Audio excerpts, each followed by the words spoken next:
I think it's high time Indian schools did away with writing by hand. How long can we deny the presence of technology all around us? From offices to homes, everyone types what they have to say, including my grandmother. Nowadays, people get hired and resign by email, and SMSs are considered legal in a court of law. Do you mean to say that we should type our notes in class, answer exams on computers, and say goodbye to pens and pencils? Definitely. Do you know, in the US, 45 states have made it mandatory for their primary school students to take their tests online? They are focusing on computer based skills in the formative years instead of boring cursive writing. And look at us. My teacher gave me a cursive writing book the other day because she cannot read my handwriting.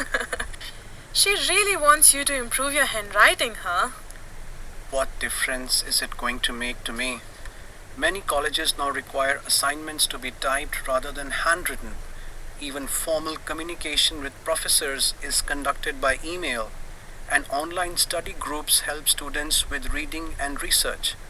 Note taking in the class is increasingly being done using keyboards rather than pencils and pens on paper pads.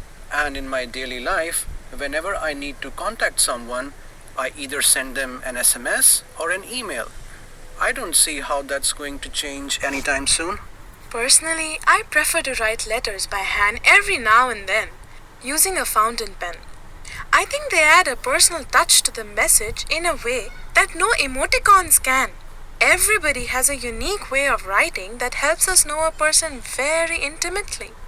In fact, detectives of the early 20th century used to analyze the way people formed their letters to find out underlying signs of violence. You cannot deny that electronic documents are so much easier to read. There are no crosses to mess up your work if you make a mistake. You can even add or delete whole sentences and paragraphs without having to start writing all over again. Imagine how helpful it would be for an English exam. What if you realized after finishing your paper that you left two questions in a section? Just go back to that section in your Word document and insert your answers without awkward apologies or instructions for the examiner. I'm sure you'd like to take advantage of the autocorrect option too. Anyway, let me give you the single most practical and important advantage of writing by hand. It helps us to learn and remember better. Research by eminent scholars in well-known universities has proved that writing notes by hand leads to better understanding and retention. In studies done on children learning to write, more areas of the brain were used in writing than in typing. In fact, children who learned writing by hand were able to read better. Oh, really? That evidence is hard to ignore. Yes, so I suppose writing is here to stay.